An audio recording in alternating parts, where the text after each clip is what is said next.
todos, como hemos anunciado en el Grupo Escolar Rosario de Acuña, admiren este edificio de 3 plantas, un ático, un semisótano, en el que se van a escolarizar 300 colegiales de esta barriada, hasta hace muy poco tiempo sin escuela.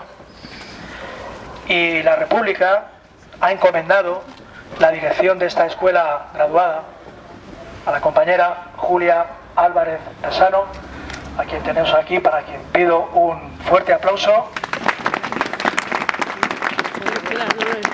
Buenos días, señor alcalde, teniente de alcalde y concejal de distrito, señoras, señores. Y señor presidente de la República. Señor presidente de la República, que es el más importante y se me olvidaba. Señora directora. Muchas gracias. Para mí es un orgullo presentarles el Grupo Escolar Rosario de Acuña, del que soy directora, como ya ha dicho el narrador, desde 1934. Soy maestra y abogada. Este centro cuenta con amplias instalaciones, como les ha explicado, comedor, biblioteca, duchas incluso, un servicio médico y 6 secciones que dan cabida a 300 alumnos. Además, gracias a la ayuda del Patronato Rosario de Acuña, cuenta con un dispensario infantil para dar servicio sanitario y económico a los alumnos. En esta primera república, el señor presidente defiende lo mismo, evidentemente. La primera objetivo fundamental para desarrollar todos sus fines es el proyecto educativo, porque no se entiende una España democrática sin una población alfabetizada. Por eso se defiende una escuela pública, obligatoria, laica y mixta. De ahí que aquí esperamos que salgan jóvenes formados para enfrentarse a la vida, con capacidad para tomar sus decisiones, y además se da clase a personas adultas al objeto de erradicar el analfabetismo a la que nos ha sumido estos años de dictadura. ¿Por qué se llama este centro Rosario de Acuña? Sin más preámbulos, voy a llamar a través de nuestro conserje, que tiene también casa en este edificio, a Rosario para que os explique todo eso.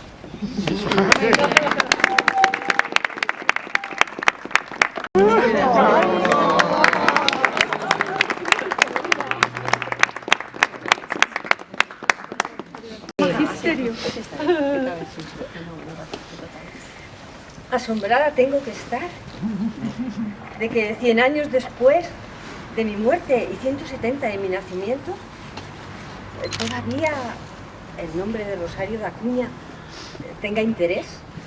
Estoy segura de que el nombre ya os es familiar a todos. Lo que seguramente no os es familiar es mi biografía. Y claro, con tantos años sería intenso el hablar de ella. ¿Cómo se empiezan las biografías? Pues bueno, debéis saber que yo nací en el 1851 y nací en Madrid. Y nací de una familia aristocrática, aunque ya en la época las familias aristocráticas que no tenían muy a bien lo de trabajar, necesitaban algún sustento habitual. Así que mi padre, pues Luis de Acuña y Solís, y mi madre Dolores de Villanueva. Pero de todas maneras un espíritu lo puede todo. Bien, en esa familia yo nací con graves problemas en la vista. No eran problemas del ojo interno, eran problemas de úlceras que no curaron hasta que no había avanzado la ciencia, en la que intervino un abuelo mío que estaba en Alemania ya cuando tenía 16 años. Aquello determinó que, aunque estaba inscrita en un colegio de monjas en Madrid, pues no pudiera asistir, porque en muchas etapas estaba absolutamente ciega. Entonces se habría llevado lo de poner un precursor o alguien que me enseñara, pero no. Mi padre tomó la idea de mi formación, y eso fue fundamental para mi propia evolución, porque mi padre leía libros, me mostraba las cosas, la experiencia de la vida. Así que también me dieron la oportunidad de viajar desde muy joven con ellos, pues a Italia, a Francia, a Portugal. Y yo ya asistí a una feria internacional en París, que parece ser, pues, muy sorprendente, porque a mí me interesaban todas las cosas y hacía preguntas que que una señorita no debería hacer, sobre un microscopio y cosas así. De todas las maneras, yo escribía y quizás por las relaciones se me publicaba, tanto en revistas españolas como extranjeras. Y en esa evolución también pues me atreví con el teatro. Durante muchos años, no obstante, no tenía un sentido demasiado crítico, al menos expreso, respecto al mundo en que vivía. Digamos que el detonante fue que pasé 3 meses en Roma, porque pues un tío mío era Antonio Benavides, bien, era sacerdote, pero también era historiador y literato, y los pasé en la Santa Sede, en Roma. Lo que allí vi me hizo desconfiar tanto del poder como de la propia religión. No era manifiesto en ese momento, que era sobre 1875, pero toda la suma de experiencias me llevaron a pensar y sobre todo a libre pensar.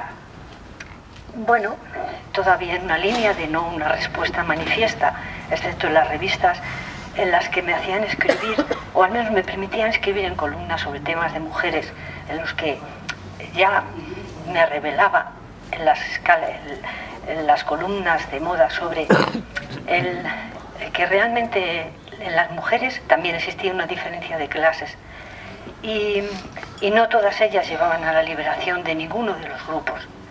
Bueno, aquello chocaba con lo que debería haber sido los convencionalismos de la época.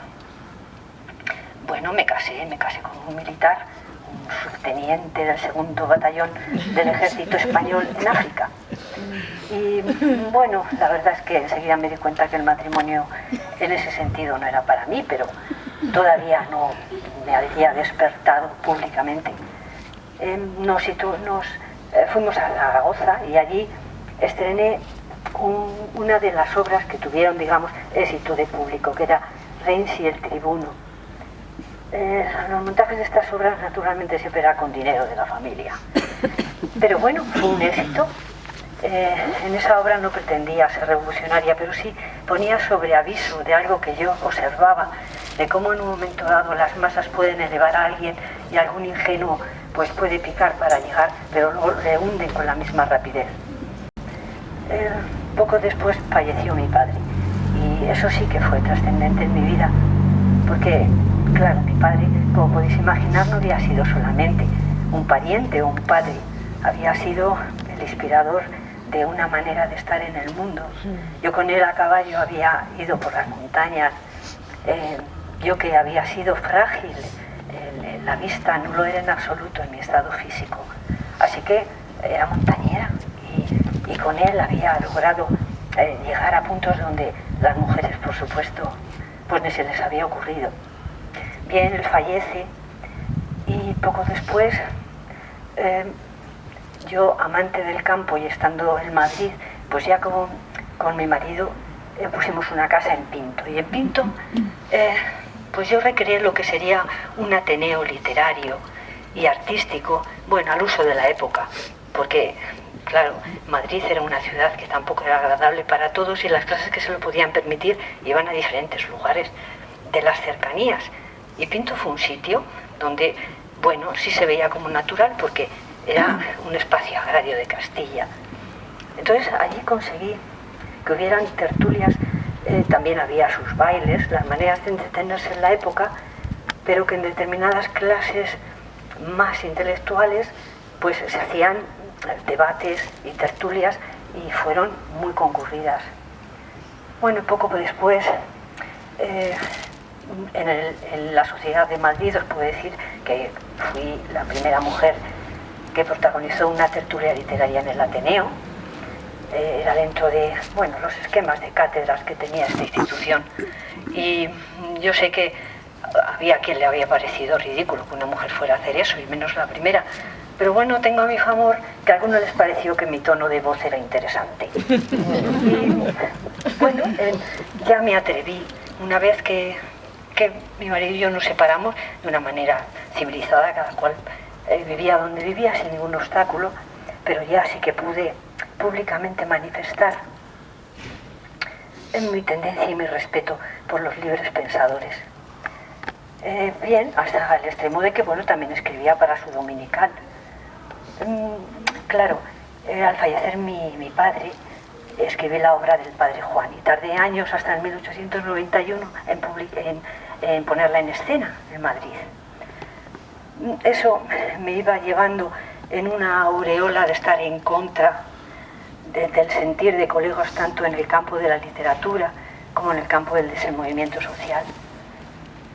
Esa obra de teatro, que yo sé que tuvieron el gusto de hacer una teatralización en este edificio en el 2016.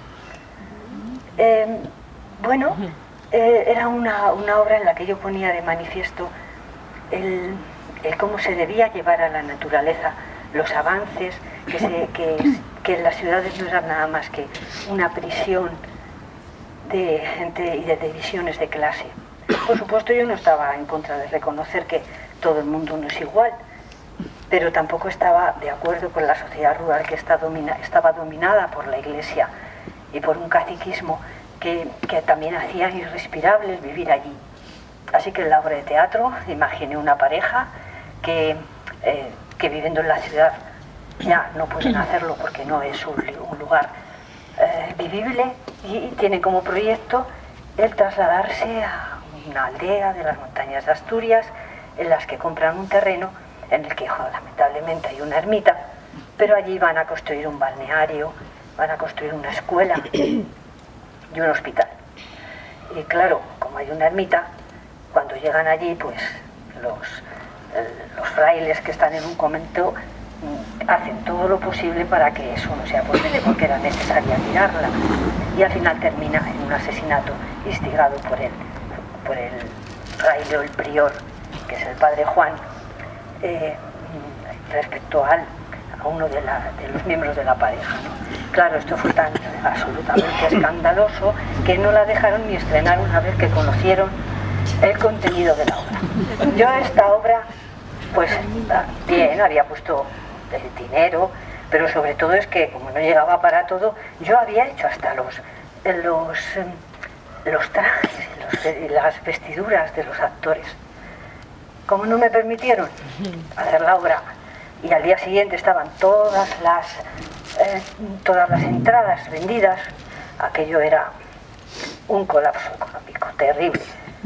Bueno, menos mal que se pusieron a mi favor actores y artistas, porque el gobernador civil dio una orden verbal e inmediatamente lo cerraron, fue imposible estrenar. Y al día siguiente, bueno, aprovechando el éxito de Reinsy y el Tribuno, pues los actores aceptaron el representar esa obra que de alguna manera minoró las pérdidas, ¿no? Pero bueno, se veía que no estaba adaptada. Iniciar otra nueva actividad. Tenía que probarme y entonces alquilé un terreno en un pueblo de Cueto de Santander para hacer una granja avícola que se desarrollara con lo que yo sé que vosotros os diríais que sería ecológico. Y bien, pues allí tenía, la granja era de conejos, era de aves, era fantástico. Pasado un tiempo y aquello incluso tenía un beneficio económico, pero sin saber por qué había trascendido lo del padre Juan a aquel lugar, mi condición de libre pensadora, sobre todo esta, en un lugar rural, y rescindieron el contrato de arrendamiento y además, curioso, a la vez los animales aparecieron muertos. Es decir, que era otro proyecto fallido. Bueno, a partir de ese momento me recluí en la casa de Pinto, pensando y reflexionando, y con la medida que podía, no perdí nunca el contacto con los intelectuales y con los contactos de los que estaban en desacuerdo con lo que sucedía. Ya solo me iba a faltar en la peripecia de mi vida lo que luego sucedió en esas correspondencias. En esas correspondencias hubo un incidente en Barcelona con un grupo de mujeres estadounidenses que iban a la universidad, y entonces allí se pechorrearon de ella los estudiantes por el hecho de ser mujeres. Así que claro, yo supe el suceso, le escribí a un amigo, Bonafox, que estaba exiliado en Francia, y que había sido director de una publicación en Cataluña, porque claro, en este país lo de exiliarse y tener que salir se ha dado en todas las épocas, y ellos ya en la última década del siglo XIX habían tenido que salir muchas personas por razones políticas. Estaba allí, era una carta personal en la que, bueno, se me había escapado dentro de los improperios el considerar que eran unos afeminados. Estaba en un contexto, pero el Bonafux lo manda a que se publique en Barcelona y se publica. Y aquello fue tremendo porque las consecuencias fue de una huelga general, improperios terribles, pero además es que se paralizó a lo largo de un mes la universidad en toda España. Bueno, yo estaba ya en Gijón, que era donde había decidido trasladarme, y no sabía qué hacer. Me dijeron que aguantara, pero la verdad es que aquello era irrespirable y pensé que lo mejor era huir, como habían huido otros amigos, así que huí a Portugal. Y en Portugal, bien, allí me recibieron bien y tuve que aguantar porque, claro, me juzgaron y me condenaron en rebeldía. Entonces, allí estuve durante 2 años hasta que el gobierno del conde de Romanones en 1913 decidió, bueno, rehabilitar mi buen nombre y concederme el indulto. Bien, en aquel tiempo que estuve en Portugal no dejé de tener actividad, sobre todo apoyando causas que me parecían por lo menos más importantes que otras, así que yo en las elecciones traté de apoyar la Unión de la Izquierda de su momento. Dentro de mis amistades y en las tertulias había hecho especial amistad con la familia Lamo, que eran de los republicanos de la Primera República del siglo XIX, y también me posicioné y vine a Madrid a un mitin en el que era un mitin en contra de la guerra, pero sino en el apoyo a los aliados de esa Primera Guerra Mundial. No dejé de posicionarme, pero ya siempre desde la distancia.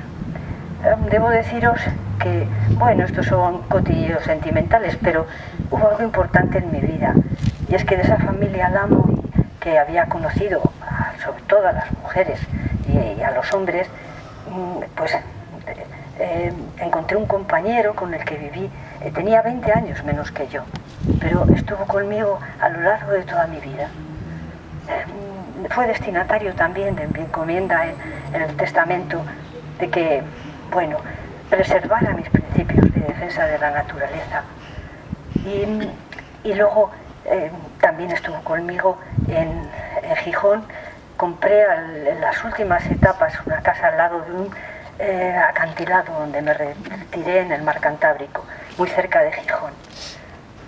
Había asistido con anterioridad a las manifestaciones de los obreros del 1 de mayo, lo que ocasionaba que cada vez que hubiera un 1 de mayo hacían una peregrinación a aquella colina, los obreros. Por eso esa es una zona en la que sí que me apoyó la logia de Jovellanos, porque el tema sobre que si fuera o no fuera masónica daba igual. Sí, es cierto que a mí me invitaron ya en el siglo XIX, sobre todo en las logias de mujeres de Valencia, a que colaborara fuera y diera conferencias, y lo he hecho. Y luego, unos por amigos. Yo nunca me inscribí, ni me ascribí a ninguna ideología concreta o a ningún grupo, pero sí me ayudaron y me apoyaron. Y en Gijón me consta que es el lugar donde ha costado más de que se perdiera mi memoria. Así que simplemente deciros que yo estoy viva y que vosotros estaréis vivos. Así que volveré con mi espíritu nunca a la tumba, siempre a la realidad que nosotros nos creemos.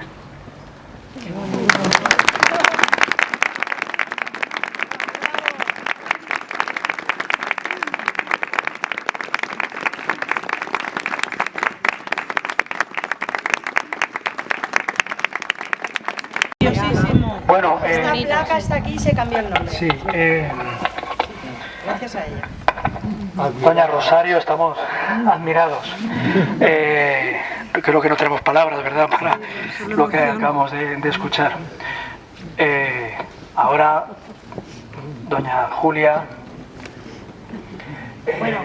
de quien no lo he dicho, pero es una enérgica maestra en Navarra. Ella no lo sabe, pero será diputada en las elecciones de 1936 y tendrá una implicación política importantísima. Nos estamos anticipando un poco en el tiempo, pero hacemos algo de spoiler, sí. Bueno, el personaje representado por Rosa María Arteaga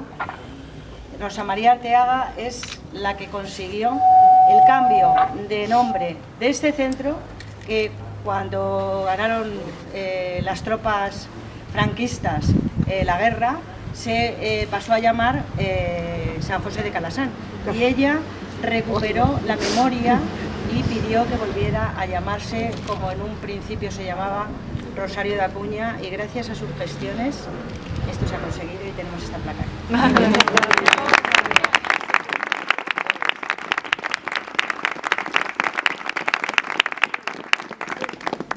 ¿Sí?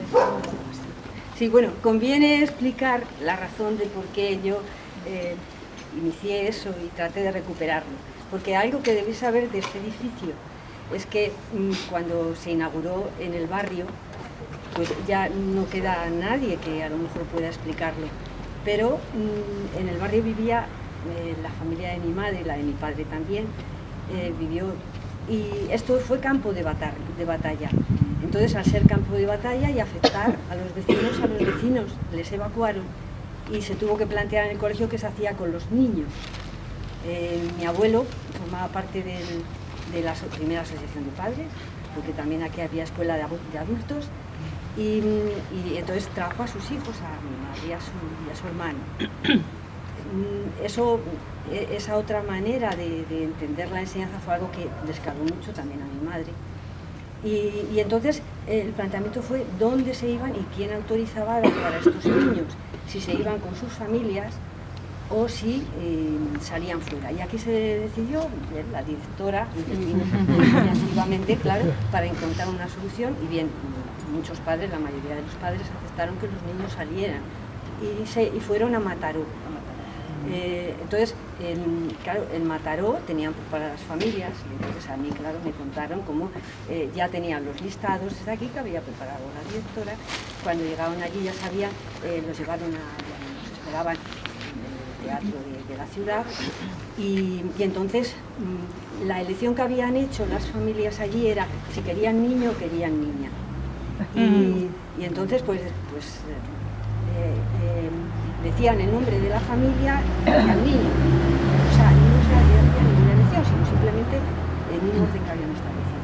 Mi madre estuvo con una pareja que no tenía un matrimonio, que no tenía hijos, pero claro, la separaron de su hermano, fallece.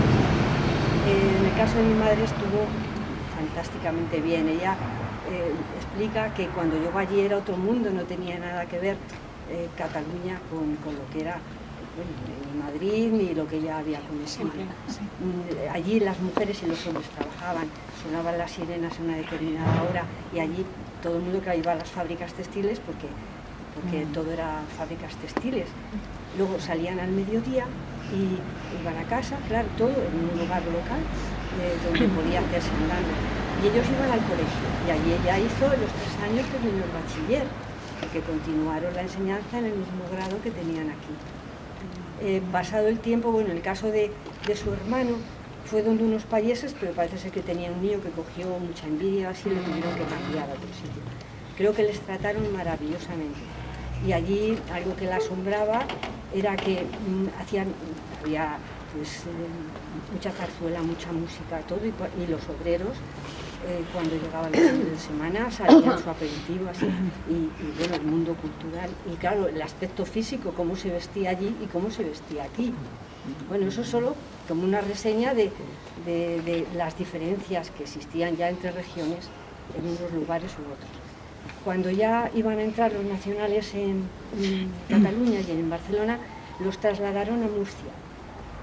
Y en Murcia estuvieron en una especie, en un colegio que lo hicieron como residencia internado, y ya al final, bueno, fue mi abuelo hasta allí, Y luego la peripecia ya de cómo llegaron a Madrid, pues fue algo, bueno, ya hay muchos colegios que recorrer.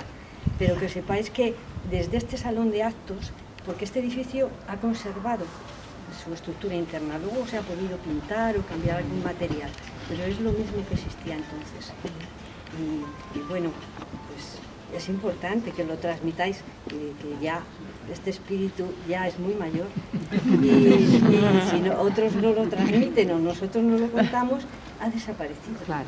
Debo deciros que el libro de Rosario de Acuña, sobre el que yo me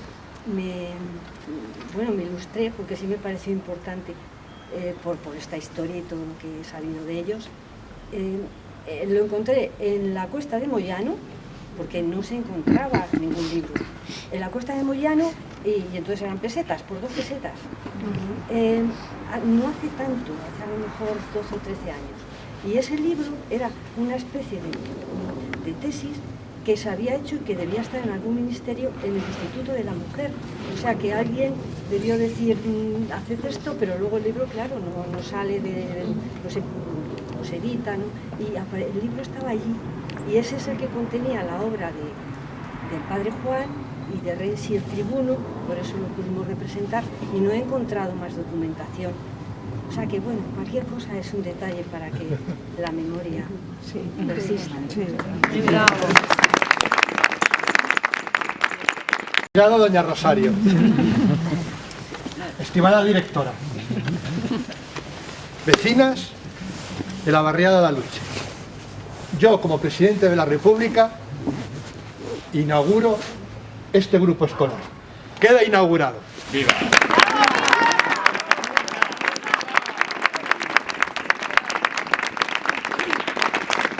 Por cierto, noto que alguna maestra en sus aulas ha elaborado unas escarapelas.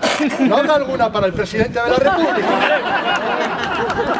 El escolar le ha fabricado esta insignia. Muy singular. Gracias.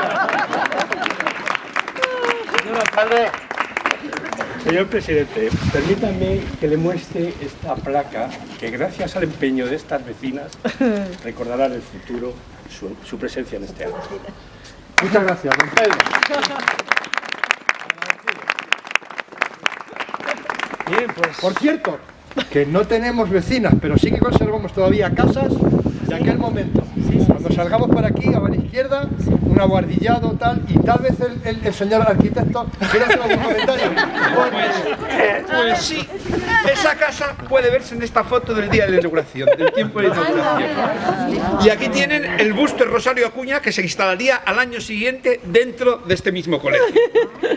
En el otro lado pueden ver las aulas superluminosas, que por desgracia no podemos mirar porque dan hacia el patio y no hemos podido salir.